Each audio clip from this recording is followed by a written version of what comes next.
All right, live for episode 16.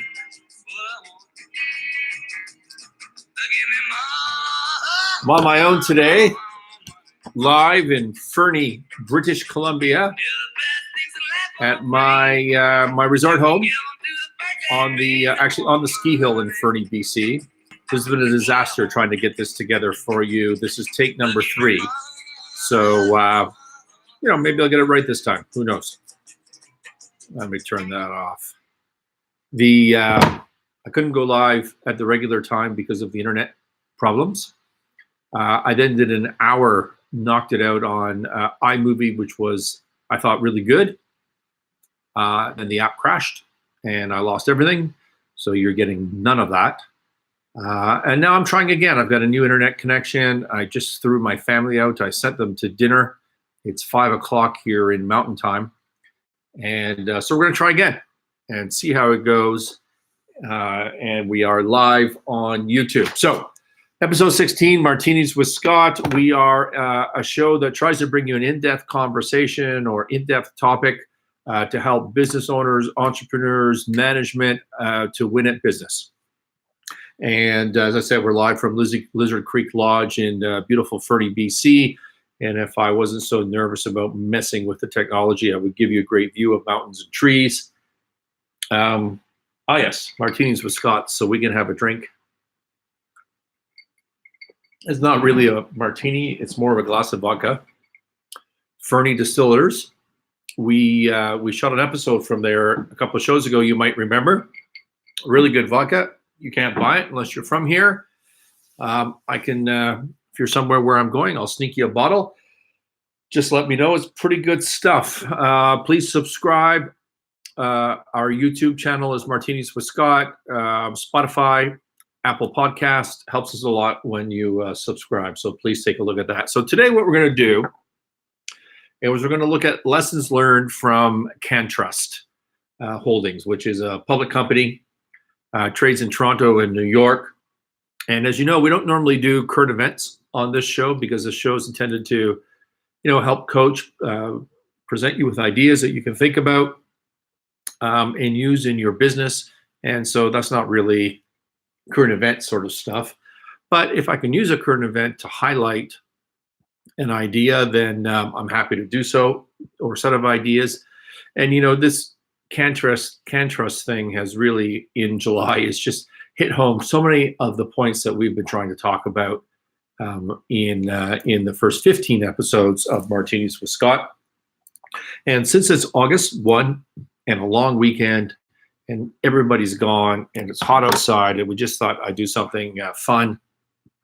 And in any event, it's on my mind, this CannTrust, because I've been working through it for our own position and our own thinking in the industry.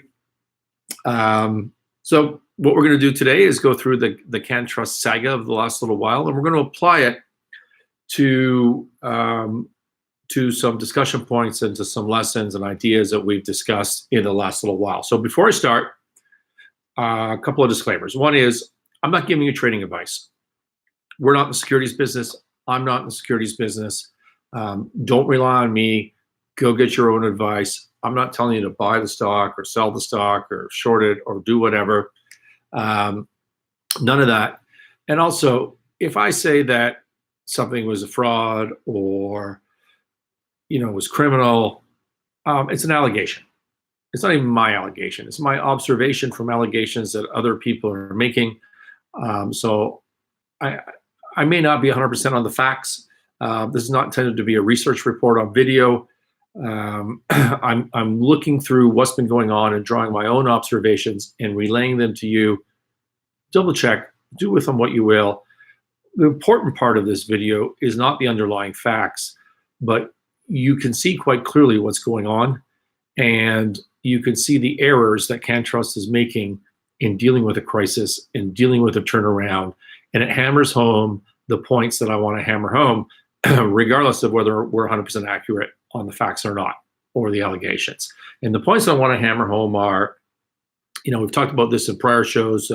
With Olga, we've done a few episodes on how to refinance a troubled company. We talked about this last week with David Cohen, a national partner at Gallings WLG, when we were talking about how to manage your bank. in times of trouble. And managing your bank, very similar to managing any other stakeholder of a company when you're in trouble or in crisis. So the first three things, or the three things that I want to talk about and continually come back to during this, would be admit that you're in trouble. Okay, and this is understanding the difficulty that you're in, and admitting it to yourself, having that mental shift from, oh, I got to ride this out. I can be rehabilitated. I just need to ride out this storm, and everything is going to be okay. To, oh crap, if I don't make real changes today, not plan for the future, but real changes today, I'm done. Like, I'm dead. So this is, think of like an addict. This is, I can handle my drugs versus I need help today or I'm going to die. It's a shift into admitting. I just call it admitting you're in trouble, but hopefully that gives you some idea of what the drastic difference is there. And it's an internal thing. If you don't believe it yourself, then you can't get stakeholders to believe it. And if you can't get stakeholders who see that you're in trouble, if you can't get them to understand that you believe it as well, and you're going to act accordingly, it's not going to work. There is not going to be a turnaround. So that's number one, admit you're in trouble. Number two, make changes. And I always express this as getting rid of the people who are at fault. It doesn't matter if you're right or wrong. It doesn't matter if they're really at fault. It doesn't matter if they were sort of at fault, or if they, the people, the individuals, the executives of the company, were knee deep in the problems that exist, or whether they're just peripheral and complicit. It doesn't matter. What matters is convincing external stakeholders like your bank, or in this case, your shareholders and regulators. You need to convince them that you understand the problem exists, and you're making change, and you're bringing in people that are not part of the old problem and that don't have the emotional baggage of the prior decisions that were made. And you're just going to see that in spades on this CannTrust issue. And the point number three I want to come back to is make change. Have a plan, right? We already talked about make change. Sorry, have a plan. And this is not a plan to have a plan, but have a turnaround plan.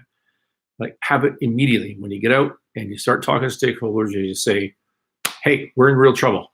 Here's the changes that we made. We got, we identified these four positions, and we're changing the people in them. We've brought in new executives that are not tied to the problems of the past. And here is their plan. Here's the things that we're going to do. And it's not 100%. It's a directional plan as opposed to a specific plan. And you need to be honest, and you need to be forthright, and you need to continue to do that throughout the process, because the plan's not going to work, right? No plan works. You just kind of set a direction, you try and go, and when things go wrong, just be open and honest. Things went wrong, but here's what we did: is 2 steps forward, 1 step back. And that's what stakeholders are looking for. No one's unreasonable. No one's ever unreasonable, right? What's unreasonable is you as a management team and as an ownership group in a private company, for example, or in the case of CannTrust, of a board of directors and a management team. What's unreasonable is lying to your stakeholders, spinning things off, and not understanding the real trouble. That's not going to go well. And it has not gone well for CannTrust, which is why I think it's an excellent example. All right.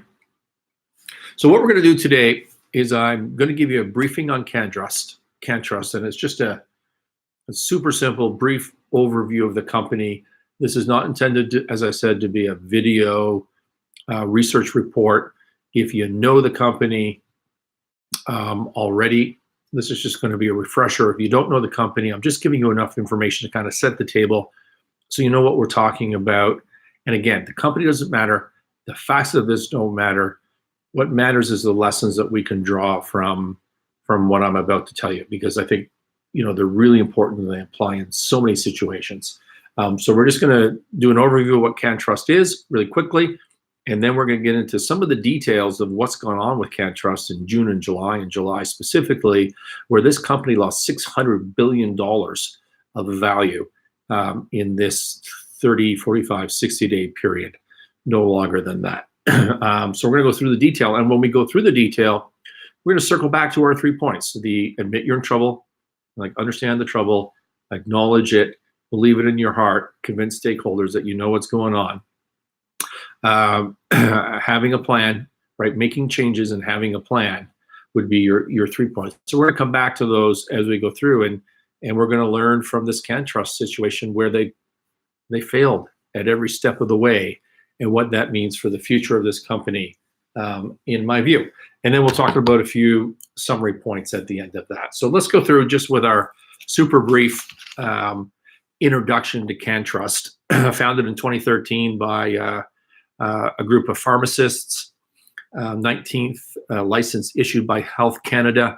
That means you're federally licensed, legal in Canada to grow cannabis and to sell cannabis in the second instance. And it was early on one of the LPs that were licensed to do this. Primary asset of the company is a 450,000 square foot greenhouse located in Pelham, Ontario, which is in the Niagara Falls region. If you're from the US, I'm not sure about Ontario, but you know where Niagara Falls, New York is. So you're not talking too many miles from that location. But a beautiful growing area. It's where Ontario's wine country is, Ontario, Canada's wine country is. For 450,000 square feet, they estimate, or they indicated in 2019 they would produce 50,000 kilograms of cannabis. Don't forget that greenhouses, you can get a number of grows per year, maybe 5, don't hold me to that. They planned on growing, building phase 3 of this greenhouse, another 390,000 odd square feet. They have some manufacturing capability in Toronto, in Vaughan, Ontario. I assume that's processing, I'm not sure. Doesn't matter, but I think it's where they process. They bought 81 acres of land in British Columbia, which is where I am right now. So on the west side of the continent. This is outdoor growing. They are not permitted to grow, so they're not growing, but they've bought the land, they've put in the security, and they're waiting on their permits from Health Canada to start on that. And they have some other assets, being some joint venture partners for retail sales. They have 70-odd thousand medical patients registered for use in Canada, which is a valuable asset. And they have some international partners through JVs. I'm not really counting any of that, because none of that's worth anything if you don't have supply. If you can't supply cannabis to those JVs and to those patients, you know, it doesn't really matter. So for our arguments, like for what we're talking about today, the only real asset that matters and has any value potentially is this 450,000 square foot greenhouse facility in Niagara region. What else can I tell you? They've been trading on the Toronto Stock Exchange on the big board since March 2018. So that happened in March 2018. In October 2018, they hired a new CEO by the name of Paul Aceto, and they got him out of, and he's a player in this thing. So hold on to that name, Paul Aceto. So he came out of ING Bank, Tangerine. He was a CEO there. He had a career, oddly enough, in risk management and compliance. So you'll see why that seems strange. Listed on the New York Stock Exchange in February 2019. A lot of people in Canada will tell you, as a public company, that when you cross-list into the US, you open yourself up to all sorts of US oriented evil litigation kind of things. Dead on for CannTrust. You'll see the class action suits that have come out of this probably wouldn't have happened if they weren't listed in the US. Not to say that they're undeserved, by the way. They may be fully deserved. They probably are, but they wouldn't have happened if they weren't cross-listed. So that was February 2019, not so long ago, a few months ago. They bought the land in British Columbia for the harvesting outdoor growth in March 2019. May 6, 2019, that specific date, they closed $170 million equity placement, $170 million US dollars, I believe it was US, at US $5.50 per share. Call it CAD, $7. I don't know what the FX was then, but let's say $7 Canadian, $170 million just last May 6, 2019. Revenue trailing 12 months at March 31 was about 50 million CAD. Lost over $12 million same time period. Not unusual. I just saw recently that like half an hour ago, that FRIA announced a profitable quarter, and that's the first cannabis company in history of Canada to be profitable.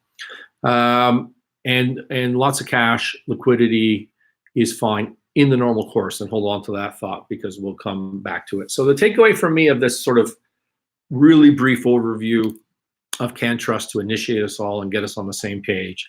The takeaway for me is that the only asset that matters is the 450,000 square foot greenhouse. All this other distribution, retail, brands, partnerships, you don't have supply, there's nothing there, right? All your intentions to build, I want to expand into phase 3, I want to have my outdoor, that doesn't matter, right? Again, if you're shut down, if you have regulatory problems, none of that matters. And the second point that's relevant to me is in this overview is that 100% of CannTrust business is regulated by Health Canada. If you don't have a license and a permit for all of your business, you don't have any business. And I want you to hold on to that thought as well. Okay, there's the overview. Now, to set the table on the problems that they've had, I'm going to talk to you about a Mackey Capital Research Report dated July 15, 2019. And this is sort of cutting to the chase of the problems of CannTrust during June and July. And I like this from Mackey for a couple of reasons. One is it's well expressed. I don't agree with 100% of it, but it's well expressed. Mackey Capital is an old school, sort of small cap, mid cap investment dealer, investment bank in Toronto with a decent research group. They've been around forever, or their predecessor firms have been around forever. They probably know the CannTrust people. So they're, it's different from Citibank, who we'll talk about later. It's different from them issuing a research report. The people at Citibank don't know the company. They read stuff and they do their own research, but the people at Mackey probably know the individuals at the company personally. They've probably been out for drinks with them, and they know them. So I put some stock, if you forgive the pun, on that. This is the July 15 rating change report. And again, I'm just saying this to introduce the trouble and set the stage. Title of the report is Terminating Coverage. Terminating our coverage. CannTrust Management. I like that little pun because it's a CannTrust, and the title of this is CannTrust Management. On July 8, CannTrust received a compliance report from Health Canada notifying the company that its greenhouse, this is the 450,000 square foot greenhouse, is non-compliant with certain regulations. Specifically, they were growing illegal cannabis in unlicensed rooms from October 2018 to March 2019. And during that time, CannTrust had pending applications with Health Canada to make those rooms licensed. So they had rooms in the 450,000 square foot greenhouse that were not licensed. They had applications to make them licensed. And this is typical. The most normal thing in the world in the greenhouse space, in the cannabis, you get this area is licensed, and then you do your capex to put the security in or whatever on this area, and your mold prevention and whatever you're installing. So that's all pretty normal. And then you go and get your license sort of put to those square footage. So they had their application in for that square footage, but they were growing anyways. And so as a result of this, Mackey came to the conclusion that there's a bunch of reasons they don't want to cover this company anymore. And the first one is they feel that Health Canada must come down hard on this company if the regulator, Health Canada, wants to maintain any credibility. They must make an example out of CannTrust. Now, I don't really believe that point, and we'll come back to that towards the end of this, but their view is CannTrust will be made an example of. Number two, they've lost trust and credibility and belief in management. And they also have concerns about the financial statements and the financial reporting, as well they should. I don't see how there's any win on this for CannTrust. You're growing illegal cannabis, and they did and so that happened until March 2019, and then they released their quarterly report in May 14, 2019, and that was their Q1. So the question is, did you record as inventory the illegal cannabis? Or did you ignore the illegal inventory and all the costs associated with that? There's no right answer to this. This is just a trick question for an accountant. All of it's bad. And so Mackey's pointing out that that they don't trust the accounting information properly. So they point out that CannTrust already sold some of this pot that was grown illegally, right? They sold it in Ontario, they sold it in Alberta, which are provinces in Canada. They sold it in Denmark through a JV, and all of that has been identified. It's been quarantined, and the bottom line is CannTrust is not able to sell right now and won't be selling any cannabis in the near future. And the BC property, this was their last point, their BC property, the outdoor property, that the 81 acres that they bought is waiting for a permit from Health Canada. And they point out that Health Canada is not going to be issuing that permit anytime soon, given everything that's gone on in the illegal activities in the greenhouse in Niagara region. Okay, so that sort of sets the tone of the problems that exist at CannTrust. So let's go through the timelines in June and July. I'm just going to hit some of the highlights here and talk about our points. Our points being admit you're in trouble, understand what the trouble is, believe it, and convince stakeholders that you're serious about this. Change the people, get rid of the emotional baggage, get rid of, just get a clean slate on this and have a plan, right? Don't dally, have a plan and move into action. So we're gonna go through the timeline on this and we'll discuss those points as we go along.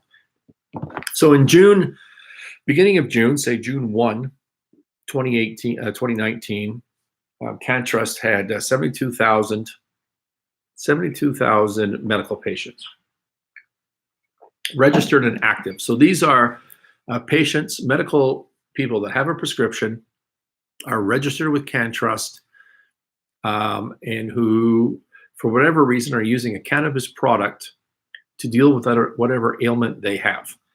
They're registered with CannTrust, they buy CannTrust products, and there's 72,000 of them, which is not a bad number in the Canadian marketplace. At a share price of $7 and a market cap of about $1 billion CAD. Okay, $1 billion market cap, June 1, 141.2 odd million shares outstanding. All right, June 14, this is not public information, June 14, but it happens June 14. A former employee who was disgruntled, the guy's name is Nick Lalonde, sends an email to Health Canada, and he says that he worked at the company for 2 years. Don't hold me to the specific facts, but in that range. And he was instructed by senior management to erect a fake wall or a series of fake walls to obstruct the unlicensed plants that were growing, so that in the pictures that were sent to Health Canada as part of the normal compliance review, they couldn't see the unlicensed plants. And he also says that Health Canada, or he tells the press later, that Health Canada would have never known this if he hadn't been a whistleblower on the issue. Now, I'm not going to get into the whole debate about who's a whistleblower and who's, part of the criminal activity and is just snitching out his partners on this. He seems to be covered as a whistleblower. He self-admits he's the guy that built the walls to hide this illegal growth. So I don't think he's as squeaky clean as he makes himself out to be, but it's sort of irrelevant to the story, but an interesting topic for another day. So that was June. This email happens June 14th. The news doesn't come out until much later, but just keep that in mind, June 14th. So June 19, the company establishes its U.S. operations by buying into a hemp deal of 3,000 acres in California. And so basically, that's what goes on in June. It's normal course business. We don't know about the email from the quote-unquote whistleblower, and things are ticking along. July 3, CannTrust provides an update on outdoor cultivation. This is the BC property. They have the land, they don't have the permit. And what the update says is, we told you before we were going to have 75,000 kilograms of product coming out in 2019, but we don't have our permit yet. And if we don't plant crops by August 5, we're going to have nothing, like zero in 2019.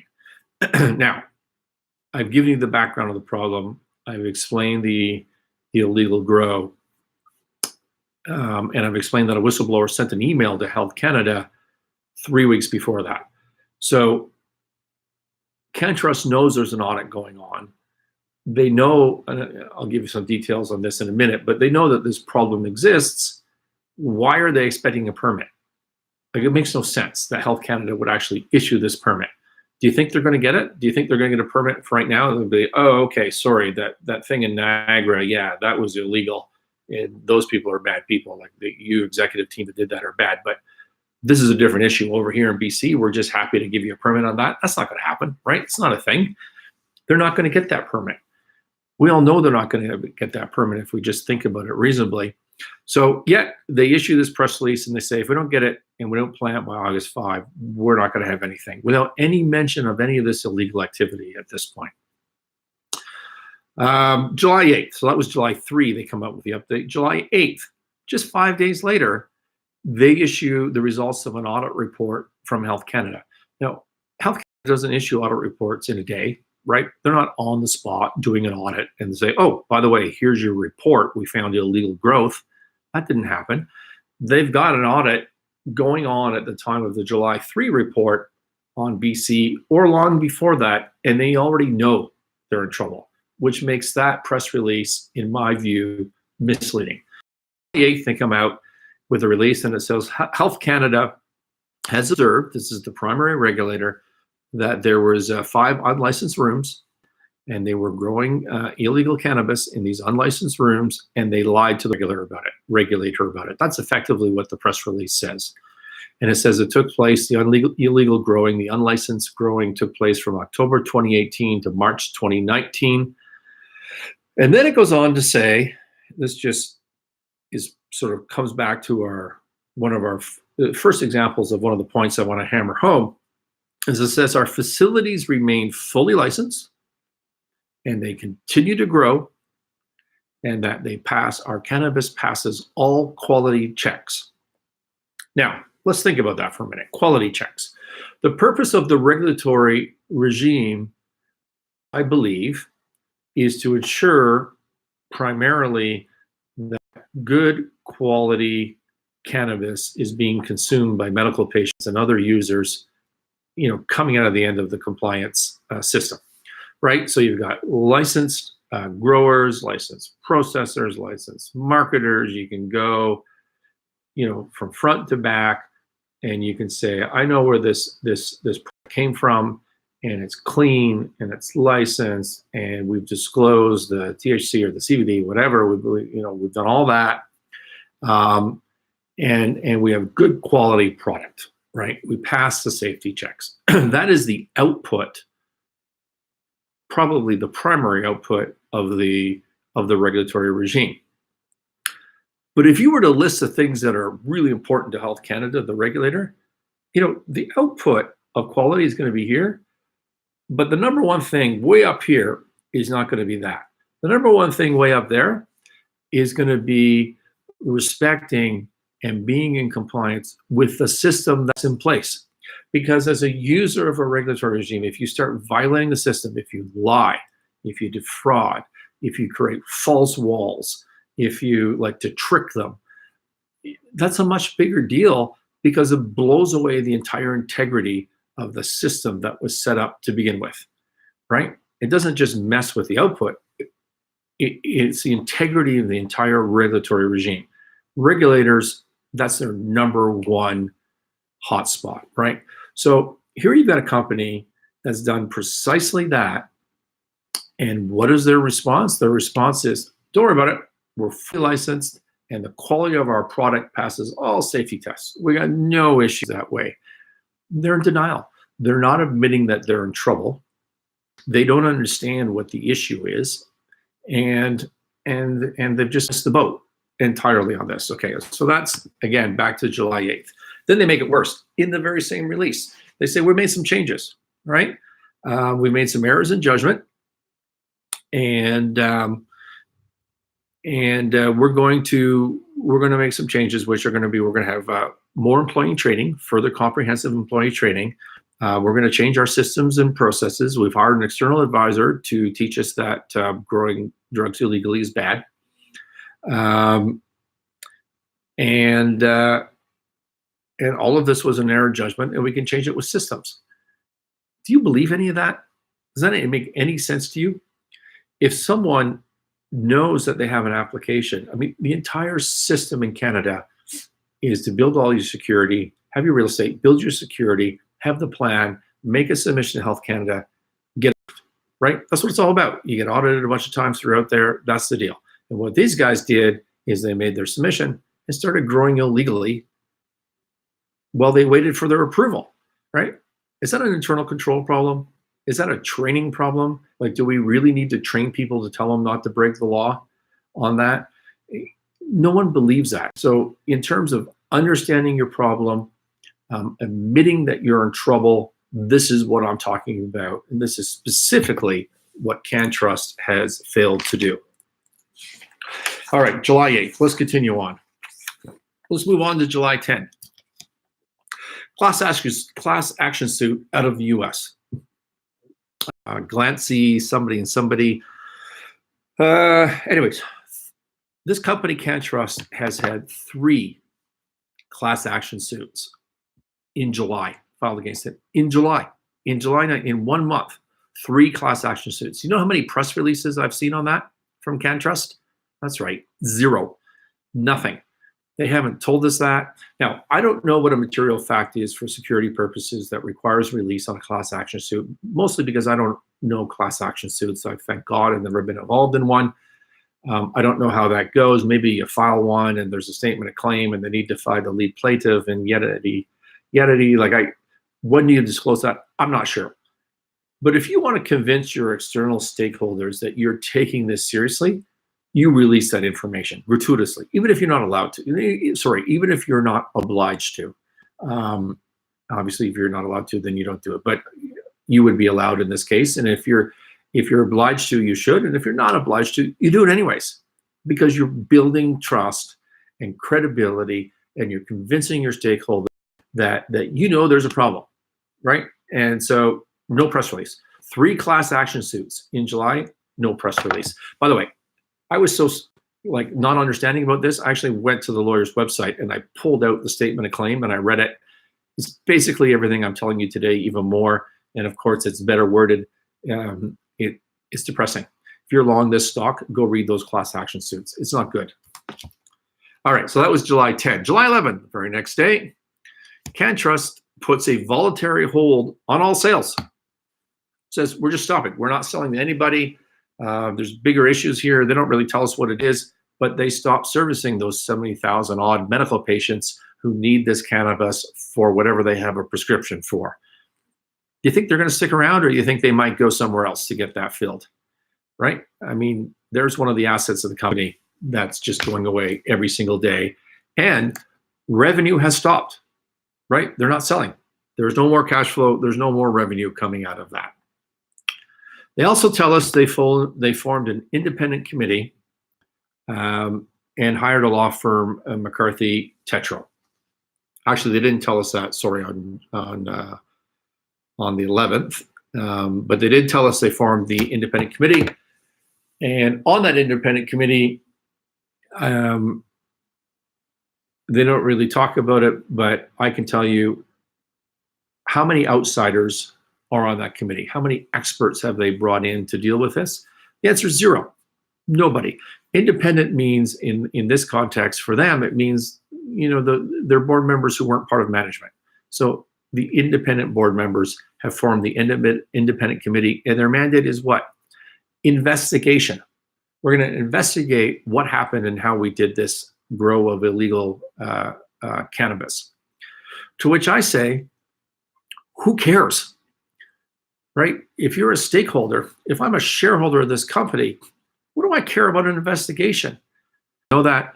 Let me ask you a question. If you're hiring the top law firm in the country, one of the top law firms in the country, what do we call those in Canada? The 5 sisters, 6 sisters. The lawyers will correct me on that. But one of the top law firms in the country. Does that speak to you about a company that wants to turn around, make good, and be a success? Or does it talk to you about directors covering their ass? Think about it. To me, this doesn't sound like a good sign at that point. July 24, class action number 3. So July 22 was the interim update that said nothing. July 24, class action number 3. July 25, we terminate the CEO, Peter Aceto. So this is the guy, recall, he was hired October 2018, and the trouble started, well, not to foreshadow this, but it turns out the trouble started immediately. In a second, we'll talk about evidence from November 2018 that this Peter Aceto fellow knew of the, according to the evidence. His position throughout all of this is, hey, directors are directors, management is management. I got bad information from management. There's one serious asset, 450,000 square feet. That's about an hour and a half drive from Toronto. It's got fake walls that are like tarps. All you had to do was tour, right? Take a tour, walk around, stick your little finger on the fake wall. You're going to see something's wrong. So you're either complicit or you're ignorant or negligent in your job, my personal view, if all of these facts are as I say they are. And so this is the guy that takes over the reins as interim CEO. Let's say that I'm wrong. Let's say that this Marcovitch fellow is the greatest guy on the face of the earth, and he's God's gift to turnarounds. Let's just say he is. Maybe he is. I don't know him, by the way. He's worked before at K2. He's worked at Coleman, the camping people. Maybe he's great at this job. I'm not. Let's just take that for granted. They still shouldn't select him. He was there on the board. Get a third party. What is the value added in having a guy who's related to this? Admit you're in trouble. Make changes. Convince your stakeholders you're taking this seriously and have a plan, right? Didn't do that at all. All right, that was July 25th. I did that. Also on July 25th, they convinced the chairman of this Eric Paul fellow to resign. I think the only way to do that is to have a bunch of shareholders tell him he's going to vote him out anyways. And it's just going to be embarrassing. I don't know if that's true. I'm just making that up, but it seems to be the way that you might get rid of a chairman. You can't force him to resign. So that's probably the issue, some sort of threat there. And why would they do that? One wonders. Well, that was on July 25th. On July 29, news breaks, I think in the Globe and Mail, that the chairman, Eric Paul, who we're talking about, and yet another director, Mark Litwin, on those November 16, 2018. Now, what happened November 16, 2018?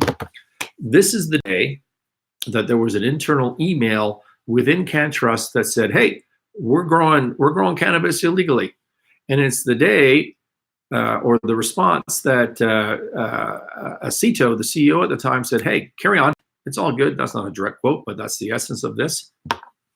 So bottom line is that Eric Paul and Litwin either learn of the illegal grow on November 16, or they learned that other people learned of the grow on November 16, whereas they already knew about it beforehand.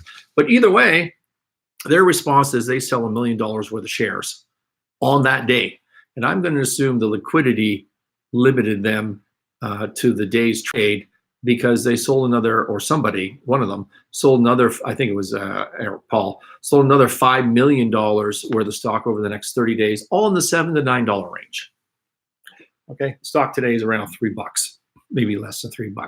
They hear the news, they start selling right away. Maybe that's the reason they asked this fellow to resign. Okay, that was July 29, that news comes out. July 31, company announces they hired a investment banker, Greenhill & Co., to do the old explore strategic alternatives, which we all know is code for a sale. Admit you're in trouble, make changes in your executive and the people responsible, and have a plan. If you had a plan, would you hire an investment banker to explore strategic alternatives?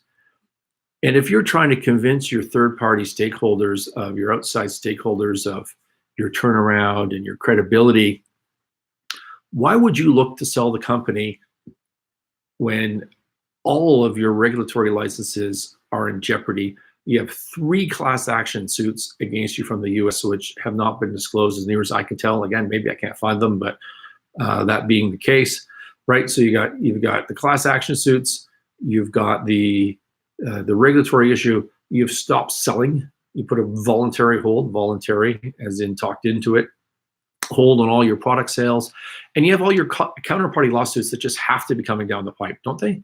Don't they? Like if you entice somebody to be a JV in whatever country, and your share value is part of that, isn't that going to be a lawsuit, right? Everybody that you've issued options to, aren't they going to sue you?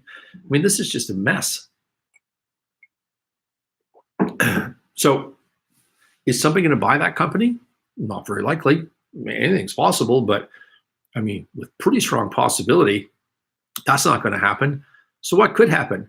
Maybe they're going to sell off assets. Would that benefit shareholders today of CannTrust? No. All it would do is bring some cash and other contingencies into the till to spend on legal fees and other professionals to deal with the crap that's coming down the pipe. So that's July 31.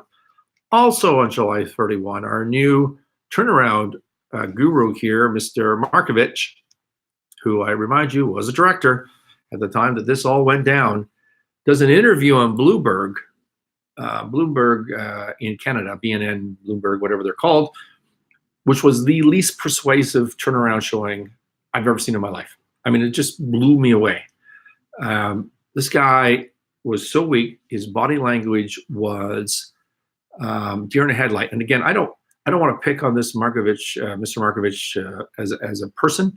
I mean, maybe he's a great executive. I'm absolutely not trying to pick on him. Maybe he's in a tough situation. He should not have taken this job.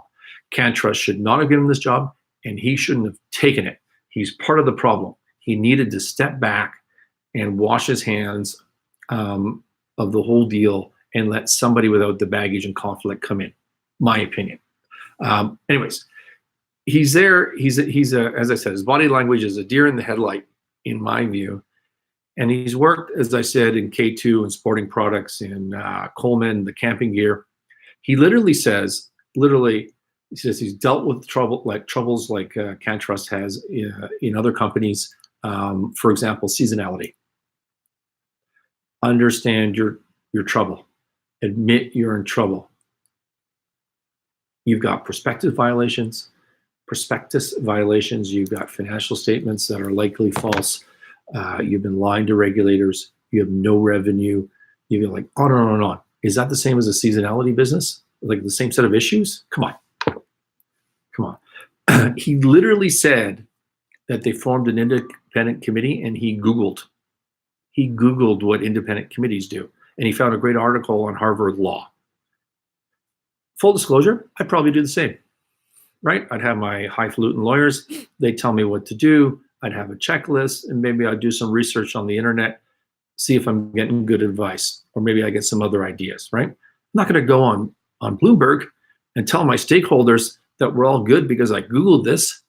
I mean, what kind of persuasion is that? It just blows me away. All right. He says, and this is a quote, "We've been nothing but transparent with what we've done to Health Canada and the OSC. I've given you the set of facts. Does that sound transparent to you? Does that sound like a fellow who's admitting that he's in trouble and understands what's going on?" He says, and I quote, "We're a great company, but unfortunately, we have found ourselves in this situation." Really? You found yourself growing illegal cannabis in an unlicensed facility and lying to regulators about it? Does that sound like a guy who's admitted, the wrongdoing of this company and is prepared to fix it? This just goes on and on. He talks about the board not getting good information from management. I already talked about board responsibility on this. Or scenario planning. What else? He says, "We're a wake-up call for the industry." CannTrust is a wake-up call for the industry. Like everybody else is doing illegal stuff? Like, what do you mean by that? And at the end, here's one of the most interesting things is everybody thinks this company has a lot of cash, which they do, and that it's going to be fine. And they're going to come out of this, and things are going to be great. You don't know, unless you've been through this, you don't know how much cash you burned during this. Plus, You cut off all your revenue. Lawsuits are going to come out of the woodwork.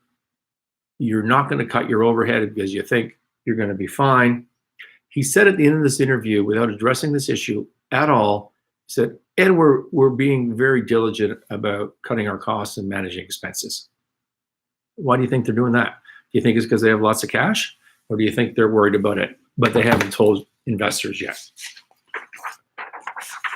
All right. That was July for this company. Today is August 1. Their market cap today is around $430 odd million, drop of about 65% since June 1, 60 days. And if I were to look at it, it's probably all happened in July. So we're 48 minutes in. We're supposed to be having a fun summer day. What else? What would I have done differently? So what are the key points? What are the lessons that we learned out of this CannTrust scenario? So I've got a couple of points here. One is, again, we come back to understand your problem, admit you're in trouble. Over and over and over, they focus on quality. Quality is important. It's not the issue. It's the output of the regulatory regime, but it's not the issue. The issue here is, I'm not accusing anybody. I don't say I have the facts 100%, but the issue, at least the perception, is deceit, fraud, false accounting, false statements in a prospectus, class action suits, liquidity, and shareholder value. Not once has this been mentioned in any of the releases or from the turnaround person. You need to, if you can't address it, if you can't talk about it, you can't fix it, you can't build credibility. Number two, nobody cares about an investigation. You have to do it, right? You need the investigation. You need the facts. It's going to help you in court later. You need to build the processes so it never happens again. But that's not saving shareholder value. Nobody cares. Do it. Get a third party. Hire Chris Mathers, someone, we did a show with him. You can look it up on Martinis with Scott. Hire an outside investigator. Get a report done from somebody independent, and act on it. But don't wait. That's not changing the direction of this company. That's a historical forensic review that will influence your policies for the positive going forward. Doesn't mean you should wait to make changes. Number three, get rid of everybody. Let's say there were 10 people. I just made that number up. I have no idea. But let's say there were 10 people that plausibly were involved in this, knew about it, should have known about it even if they didn't, or were just generally loosely involved. Just get rid of them. Bring in new people, right? And tell stakeholders, you're not sure. You're doing this forensic review, this investigation with a third party. They're going to tell you where all these people were responsible or not, whether they, someone's going to bring criminal charges, whether there's going to be lawsuits, civil charges, whatever. But for the company going forward, we cleaned house. We brought in credible people, and this is a new deal, right? What's so hard about that? It's the right thing to do for shareholders and stakeholders. Think about Health Canada for a minute. I'm going to talk about them. Actually, I'm going to save this point. Let's come back to that. I'm going to come back to cleaning house. Number four, get a turnaround team together. I'm not saying Marcovitch is not a great guy. I don't know him. Maybe he's, as I said, maybe he's the best turnaround guy ever, right? Maybe he's better than me. Maybe he's the way to go. He's not independent. He has the baggage. He can't possibly do what needs to be done. The company shouldn't have hired him. He shouldn't have taken the job. There's no way he can win over stakeholders. It's a loser. It's never going to happen. All right. That's what I would have done differently. And this is not, I'm not suggesting that I also would not have lost the $600 million in market value. These are things that just happen like as you see from this review in a number of days, right? The question is not that. The question is, are you going to stay at $400 odd million in market value? Are you going to recover some of the 600? Or are you going to go to zero? Because this company is on the path to zero, right? I would be on the path to recovering some of that, I would hope. And if you make these changes, and if you experience this in your own business, take these hard decisions and you can recover some of your shareholder value. Here's a couple of other incidental points I want to raise that came up to me through the review. Health Canada. Remember I told you that Mackey said like Health Canada has to make an example out of CannTrust, and it's going to be harsh, and they're going to pull their licenses and so on and so forth. And in some respects, that's true. We have an election coming up in Canada. The Liberals who brought in these rules they might lose. I mean, the Conservatives are inept, so maybe the Liberals do it. Hard to say. But regardless, they can't have the laws falling apart. And Health Canada, this is their first big regulatory case like that has some serious market value behind it. So they want to deal with it properly. But what nobody's talking about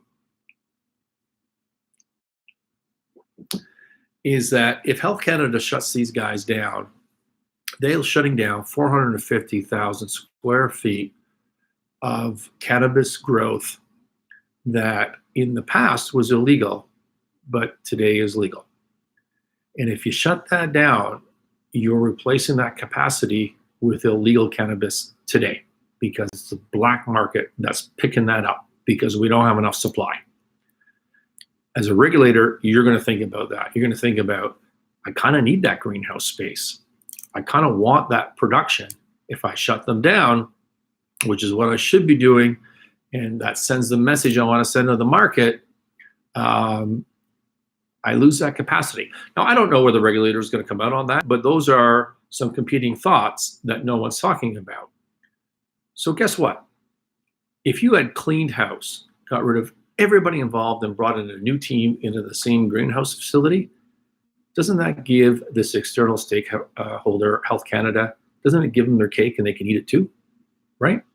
They get to go after, with whatever charges and regulatory issues that they want to go after the individuals who are no longer with my company, right? But they get to keep the greenhouse with a whole new slate of people. They get to keep that capacity, and maybe there's a penalty of whatever sort to the corporate body and to the production out of that greenhouse. But there's a bridge. You could create a bridge to rehabilitation, because all of the apples, bad apples, and the potentially bad apples, and the maybe bad apples, they're all over here. They're out, right? There's an example of how cleaning slate really helps build credibility with the stakeholder. Second incidental point I wanted to bring up was valuation. And so this is from a Citibank report on CannTrust. And we're running along here, so I'm not going to read the whole thing. But the bottom line is they admit they were wrong on their call, but they're valuing cannabis companies at 5 times. I have every time I read this, which has been 18 times, I have to do it again just to make sure I got it right. 5 times year forward net sales. So you look at your next 12 month sales projected, multiply times 5, and that's the value of your company. And so they still think CannTrust has value based on that analysis. If anybody wants more detail on that, look me up separately and I'll get it to you. But it's just, I'm stammering here or going slow because it just blows my mind. 5 years next year, 5 times next year's sale. So from a value perspective, what does this tell us? I don't understand why analysts are valuing companies, cannabis space on revenue anymore. We have all sorts of evidence of what the cost is to grow cannabis. This should be on a net basis. Valuing things on revenue just makes no sense at this point because our costs are known. That's a huge multiple. Now, a lot of valuators will tell you, well, that's crazy, huge multiples don't exist. That's wrong. Mathematically, this can work, but it could work because there's a massive implied maintainable growth factor. I'm not doing the math for you off the top of my head, but if you think that you have, let's say you're going to grow at, well, actually they make reference to it. They think revenue is going to grow at 83% year over year. So if you think your revenue is going to grow 83% every year, compounded forever, that's a pretty big multiple, right? That justifies some of these multiples. Do you think CannTrust is going to have that sort of growth next year with all of this going on? It's not. It's not, right? And that sort of leads to my last point on these valuations. Beware of equity analysts because in valuation theory, you kind of have to make a choice up front about, is this company a going concern or not, right? Well, equity analysts, They have models and they have forecasts, and all of it is premised on the fact that this company is a going concern. When you have a troubled company, it may not be a going concern. And if it's not, none of these models make any sense. They're just gibberish, right? CannTrust